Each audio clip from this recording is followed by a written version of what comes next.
Guys, welcome back to AdventureFriends Part 2. We're on, well, AdventureFriends 2. This time we're starting Day 2.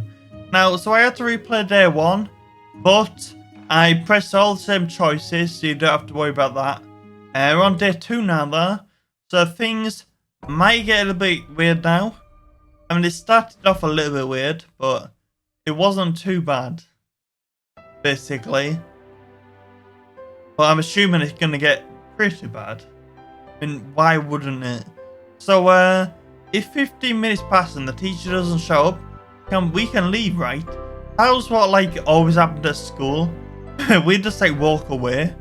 It was pretty funny. Is that true? Sounds risky. Of course it's not true.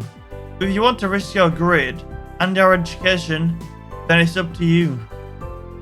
Let's see. According to the syllabus, we're supposed to be taught by a Professor Isiri today. No way. Isiri? The Isiri? You've heard of her? You haven't? She's one of the premier fashion designer of this side of Pasca Ocean. Oh, I think I've heard the name before. Why is she just poking in? Sounds like a wonderful opportunity. More like a dream come true. Never could I have imagined what we'd be taught simple weaving by the legendary Siri. Sure. On the bright side, it looks like we're all here. No one else has gone missing. Who the fuck? Oh, it's Dan. You're not a Siri. Clearly not. I apologize for my lateness. I'm Headmaster Danielle, and I shall be your instructor for this class, starting today. Rest in peace, Danielle. Not Professor Siri. I keep saying the name differently every time I say it. Understood, Headmaster. And may I say what it is an honor to... Wait. Headmaster, like the dude at the top of the school? Headmaster Danielle rubs his forehead in exasperation. He apparently isn't used to say such simple lines of questioning. Yes, I'm sorry you all accepted as students here, yes? To Adelia, a prestigious school of weaving. Got the letter and everything, signed by you, with all the congratulations and stuff. Mine is framed. I think I got to mine. I might have lost mine. Sorry. We had class with Dr. Secundus yesterday, actually. Oh, I see. You're that class. I suppose with all the rumours flying around, it is only expected that there would be some anxieties. Dr. Secundus has informed me of your situation. As Headmaster, I want to reassure you that we're doing all in our power to prevent any more disappearances. You can trust us to keep you safe. Dr. Secundus has informed me of your situation. Oh fuck. I sometimes think I've clicked it and I haven't. You're not looking for Tomix? Hold on. If you're here and Isiri isn't, then what does that mean? Yes.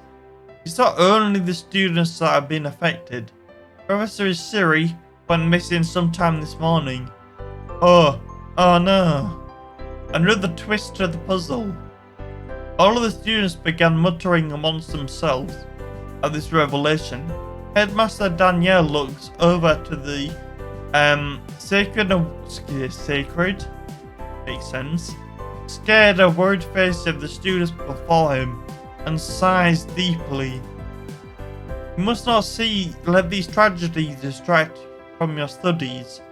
Your time here at Adelia is shorter than you think, and I would hate to have it wasted on matters outside your concern.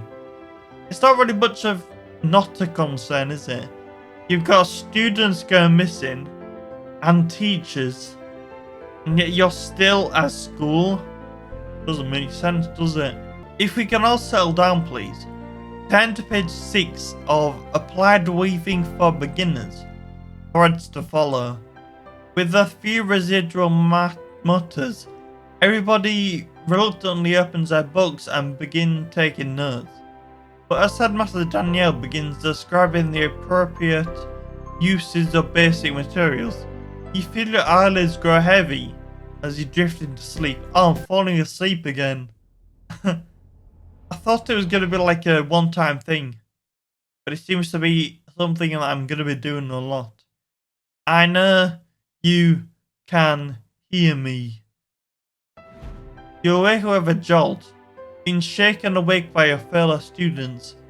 They're all crowded around your desk, and Master Daniel seems to have already concluded his lecture and left your for whatever business calls for a headmaster.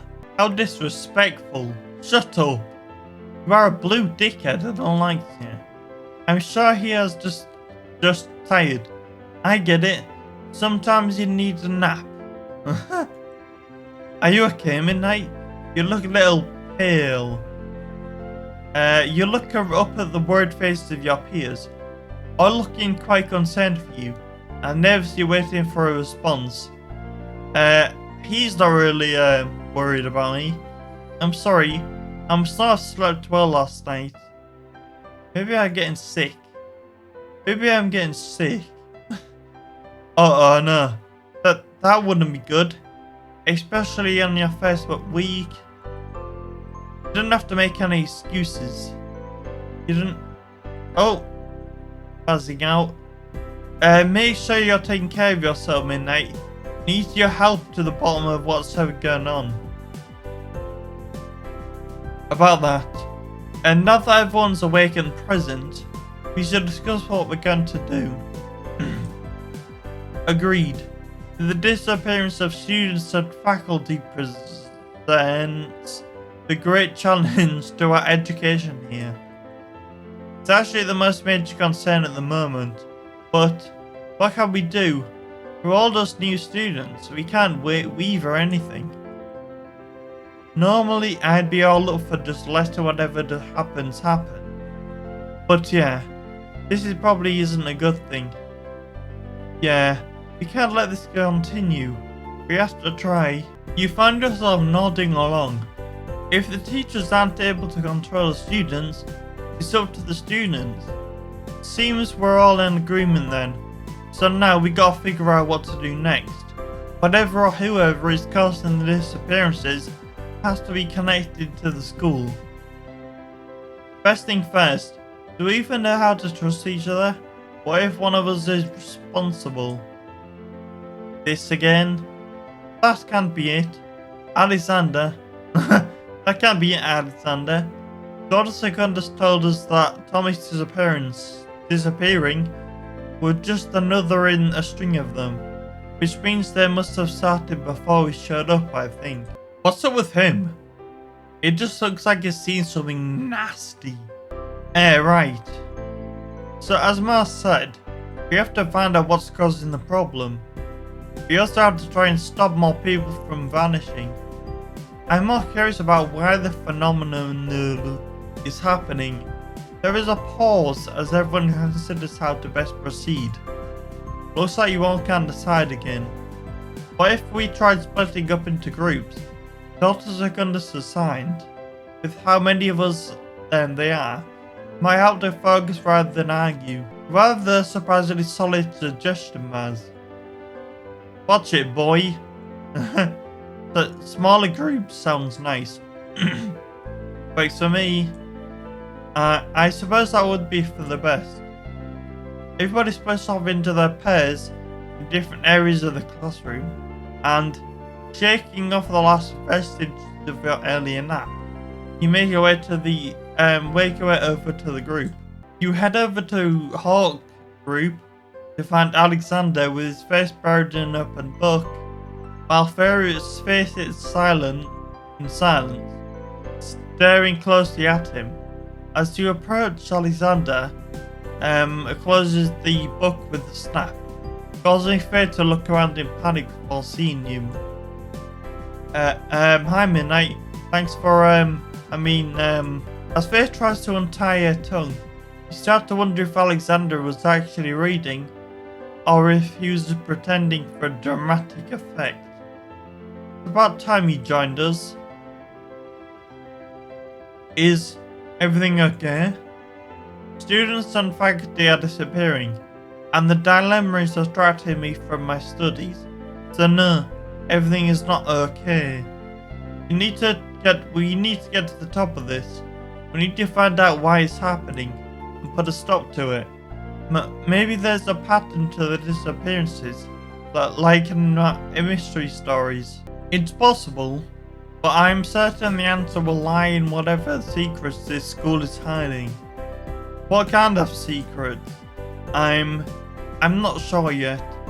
But a school this old and with such a long history, it's bound to have some dangerous things hidden in its past, right?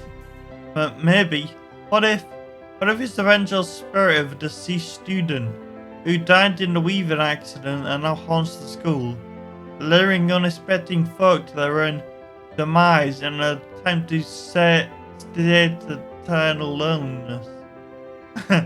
What? No, I mean secrets like forbidden weaving techniques or secret experiments breaking the boundaries of reality.